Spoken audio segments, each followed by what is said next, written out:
Ready now. Thank you, Your Worship. This public hearing is being held pursuant to sections 464 and 465 of the Local Government Act. Public hearing is being live streamed and recorded and will be available to the public for playback on the city website in accordance with Council Policy 3.12. The purpose of a public hearing is to allow all persons who believe their interest in property is affected by the proposed bylaw a reasonable opportunity to be heard or to present written submissions respecting matters contained in the bylaw that is the subject of the hearing. Council's role in a public hearing is to listen. This is not a forum for debate or comment by council, nor for gestures or remarks of support or opposition from council. All persons who believe that their interest in property is affected by the proposed bylaws will be asked to provide their name and city of residence for the record before beginning their remarks to give council an idea of proximity to the application. Please note that comments can only be accepted regarding bylaws that are the subject of this public hearing. For members of the public attending the public hearing in person who would like to speak, please approach the podium when the chair calls for public input. Please clearly state your name and city of residence for the record before beginning your comments. If you are participating electronically, please register as a speaker by raising your hand, turning on your camera, and clearly stating your name and city of residence before beginning your comments. The corporate officer will confirm whether the statutory requirements for the public hearing have been met for each item. The planning department staff will give a presentation on the item, after which the chair will issue 3 calls for public comments on the bylaws. Each person wishing to speak will be allotted 5 minutes to speak per call to a maximum of 15 minutes. Speakers are asked to provide their name and city of residence before beginning their comments and to address only the issue at hand. Staff will respond to technical questions where possible. After the public hearing has been closed, council cannot receive any further communication, written or verbal, regarding the public hearing item. Further consideration of bylaws on this agenda will take place at the next regular council meeting.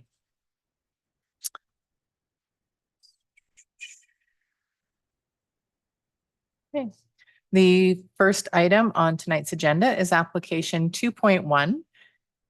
Item 2.1, application 2019-055-RZ for properties located at 11795 and 11839 267th Street. The subject application is to rezone the subject properties from RS3 to RS2 to permit the future subdivision of approximately 15 single-family lots and to redesignate portions of the subject properties from suburban residential to park. The statutory requirements have been met for this public hearing with notices posted in the March 1st and March 8th editions of the local newspaper. 19 notices were mailed out. 24 pieces of correspondence have been received in support of this application. And staff are available to present. Thank you. Thank you very much. Mr. McMullen, you have the floor. Thank you, Worship, Council and public. Existing designation is suburban residential. As noted, the existing zoning is RS3, single attached rural residential, and the proposed zoning is RS2, single attached suburban residential. The existing site area is 22.2 acres or 9 hectares, and the purpose is to permit a subdivision of approximately 15 single-family lots. This is a subject property in our cadastral map system showing Kanaka Creek down below, and then Pokey Creek, a tributary running up the east side. This is a subject property on the ortho photo showing the built environment and the treed environment around. And this is the official community plan excerpt just showing the designation of suburban residential on the majority of the part of the site. And this is the environmental context map, just showing the site, showing the agricultural lands to the west, and which is one of the requirements to have a buffer to the agricultural land reserve lands to the west, the setbacks to Kanaka Creek, and the setbacks to the tributary, which is Pokey Creek on the east side of the site. So application background here. This application was granted third reading on July 26, 2022, but since third reading, it was noted that the second reading report did not reflect the required environmental dedication to provide acceptable environmental protection to Kanaka Creek and Pokey Creek and Kanaka Regional Creek Park. This was due to administrative error in the original second reading report. Due to the significant change to the land, to the park conservation area designation, the maps for the OCP and zone amending bylaws are required to be amended, and the application as deemed to be must return to public hearing. So as noted, the application is to rezone the subject properties to RS2 to allow approximately 15 single-family lots consisting of 4 fee simple lots on the north side of the site and 11 bare land strata lots. The number of lots and subject layout is subject to change until final subdivision approval. The RS2 zone has a minimum size of 1 acre, 0.4 hectares, and 36 meter lot width and 60 meter lot depth. A development variance will be required to vary the widths on lot 6 and 11 and subject to a final report of council in the near future. The current OCP designation is suburban residential, which supports the rezoning to RS2 as proposed. A watercourse development permit is required for this application. A combination of restricted covenants and environmental park dedications the city will be used to provide greater protection around the more sensitive areas located on the site and better tree retention on the south side of the site near the boundary of Kanaka Creek Regional Park. The agricultural land reserve lands are adjacent to the development to the west and require a 15-meter buffer. The area along the west side of the proposed bare land strata lots 1 to 5 will then be placed in a covenant to protect this 15-meter buffer. A roadside trail connection will be provided along 118th Avenue, running east-west to provide a connection to future trails within Kanaka Creek Regional Park. So this map, these 2 maps show the change in the plan, which was noted above. The original plan that went to council on June 7th, 2022 and went to public hearing shortly thereafter had 3 fee simple lots on the north side of the project, one of which was shown as a future lot. It was a double lot, basically, showing that's a lot to the northwest corner, upper left corner. It had 1 lot, a future subdivision. So that's what was shown there, 3 lots, and then 12 bare land strata lots and park dedication to the south. Now, the change that was not reflected in this report going to second reading in June 2022 was the additional parkland dedication, which is shown on the map to the right. There's the parkland dedication going up next to Pokey Creek, and then additional parkland dedication to the south. So that has led to the elimination of 1 of the strata lots. Now on the north, that double lot in the northwest corner is now shown as 2 lots. Before it was 1 lot and then proposed for future subdivision, and both are allowed under the zoning.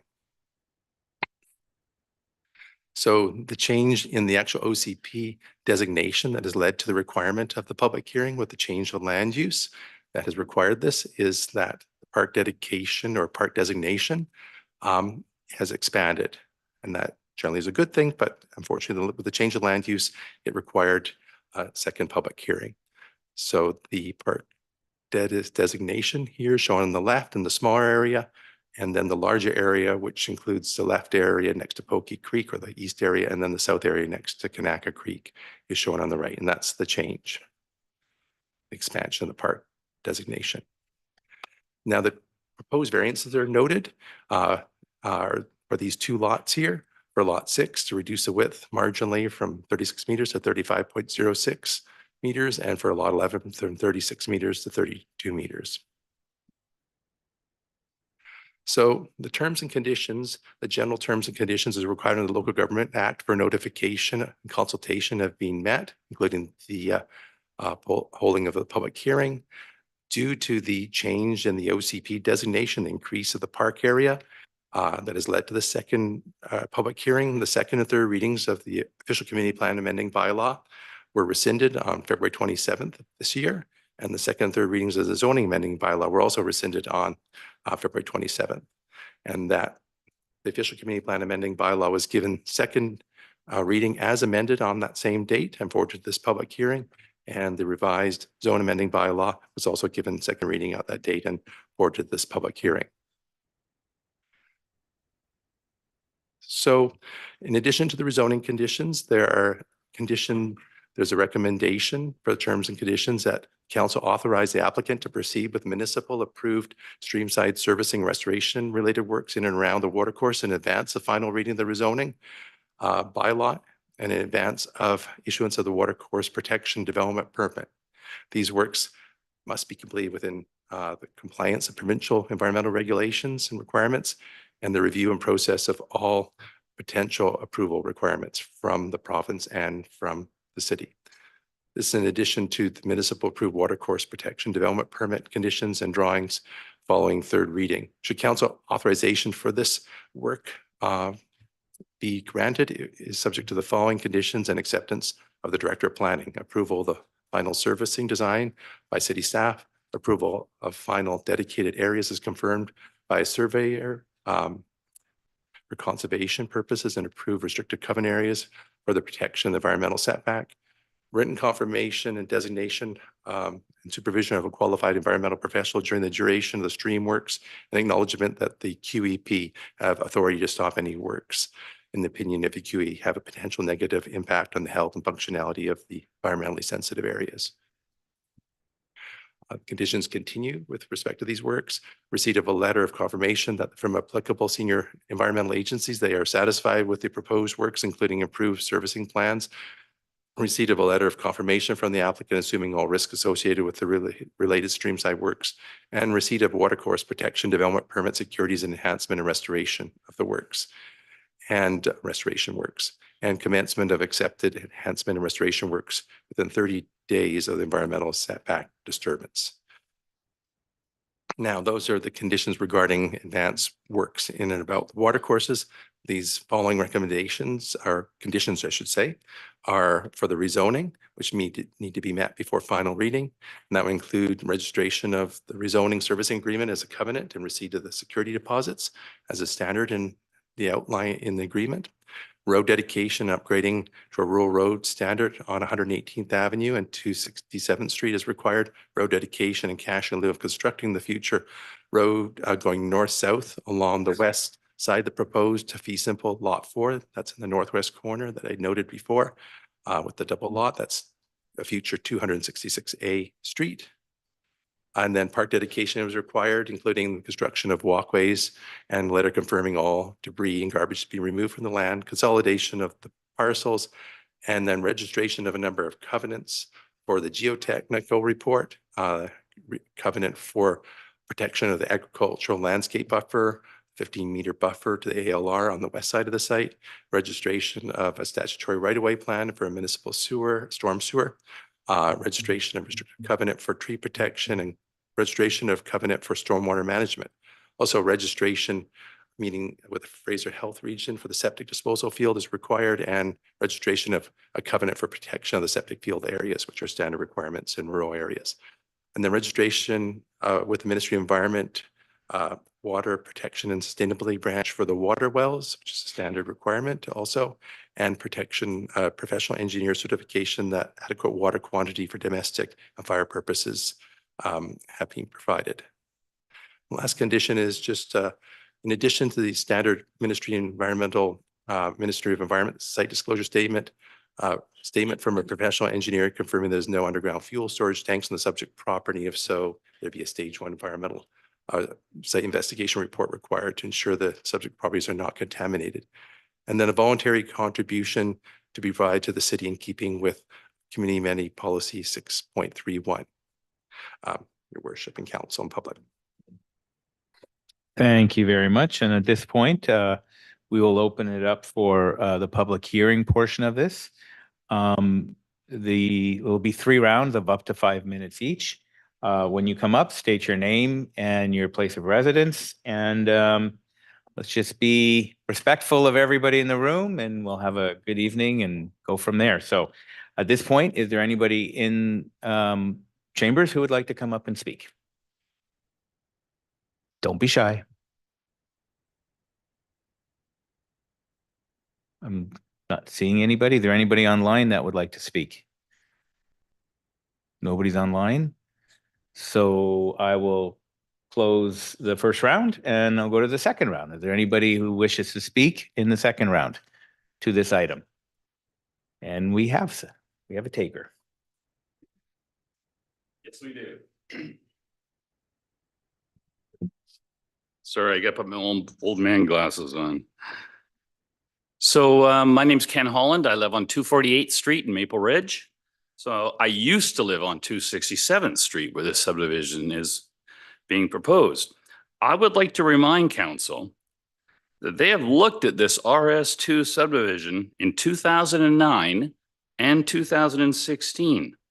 Both times it upheld the OCP policies in the suburban residential areas. A variety of house forms and lot sizes is a market advantage for Maple Ridge. Water is already there. I saw the slide. Water is there, and they're all on septic. And if you wanted to really fit in more housing in there 100 years from now, you could do that. But this is 267th, and I don't know how many of you went out there, but 267th is out there, which is why I moved from there. Most of these lots are strata lots, so they don't even have to maintain, the city doesn't have to maintain or clean the streets. And I just would like to say that we're here tonight because of a clerical error on the city of Maple Ridge parts. Thank you very much. Thank you very much. Anybody else for round two? Seeing none and no one else is online, then we'll close round two and go to a third and final round. Anybody else would like to come up and speak to this item? Seeing none and nobody's online, we will close the third round and we'll close the item for public hearing on, we'll close the public hearing on this item. Thank you very much. And we're going to move on to the next item, please. Thank you, Your Worship. The next item is item 2.2, application 2023-373-RZ for units 102, 104, 106, and 116 at 22633 Selkirk Avenue. The subject application is to allow an accessory pharmacy use in a proposed new medical clinic/pharmacy in Phase 4 of the Brickwater building. Statutory requirements have been met for this public hearing with notices posted in the March 1st and March 8th editions of the local newspaper. 552 notices were mailed out. 3 pieces of correspondence have been received in opposition to this application. Thank you. Thank you very much. And back to Mr. McMullen. You have the floor again. Your Worship, Council and Public, this application here is for 22633 Selkirk Avenue. It's for zone amending bylaw. Can you hear him now? 7982 Hold- 2024. One second, please. It'll get a bit quieter in a moment and I'll speak louder. We're just checking the microphone. Can you hear me? Okay. Okay. You want to do a mic test? I think this is fine. Zone amending bylaw 7982 2024.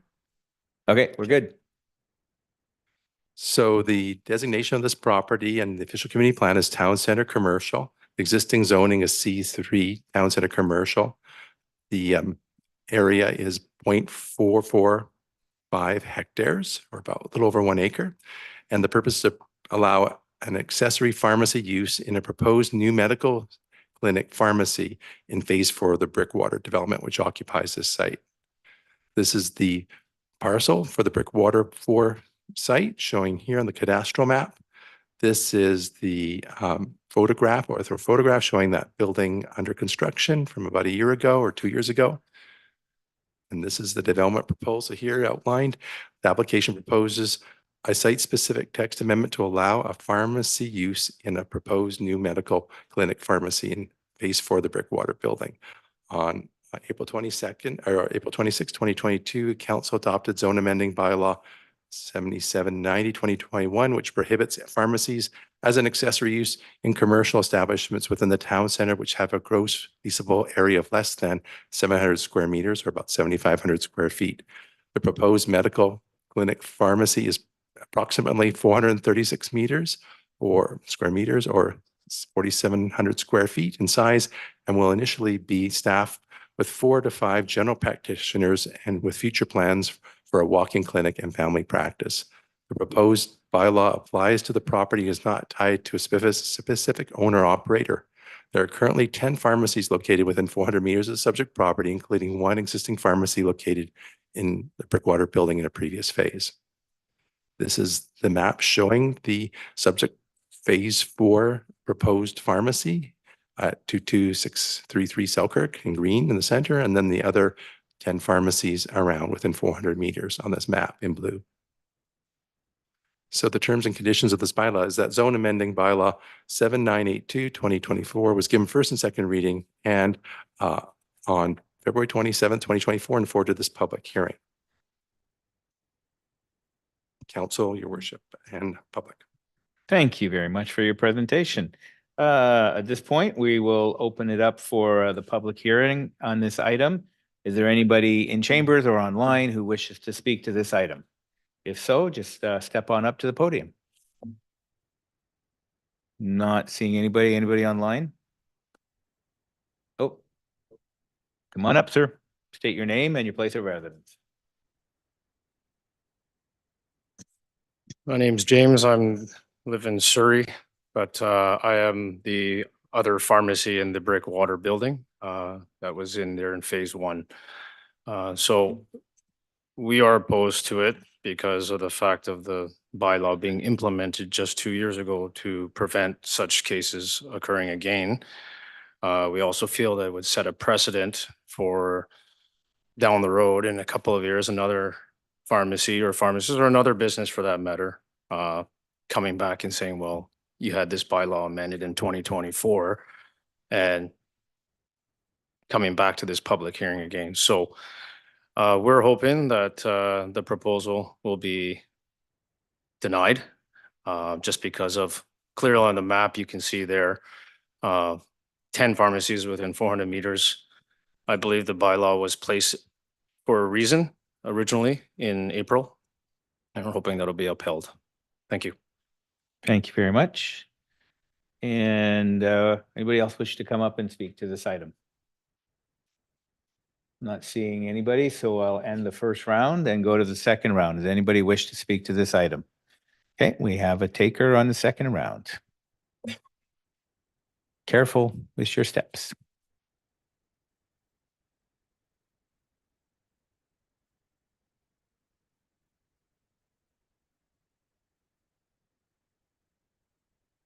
Hello, my name's Christine Ferguson and I'm a resident at 226th Street in the same building complex. And we were curious about the parking that would be available for a walk-in clinic as well as the traffic for a pharmacy. And I'm in agreement. There is already a pharmacy in the same complex. And there's probably 4 or 5 walk-in clinics available in the close neighborhood. There's a emergency medical clinic right across the street. And we just feel that the traffic and the parking, et cetera, would be not very advantageous to most of the residents in the building. So that's my say. Thank you. Thank you very much. All right, we're still on second round. Anybody else wish to speak on the second round? I'm not seeing, oh, I am seeing somebody.